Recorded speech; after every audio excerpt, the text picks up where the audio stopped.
rather than submit to break their eggs at the smaller end. Mildred sat there. What does it mean? It doesn't mean anything. The captain was right. Here now, said Montag. We'll start over.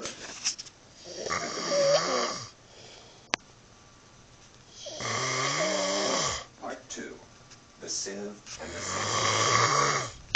Oh my gosh. They read the long afternoon. November rain fell from the sky. And he's talking about I'm snoring. They sat in the hall, because the parlor was so empty and gray all lit with orange and yellow confetti and skyrockets, dresses, and men in black velvet pulling 100-pound ladders.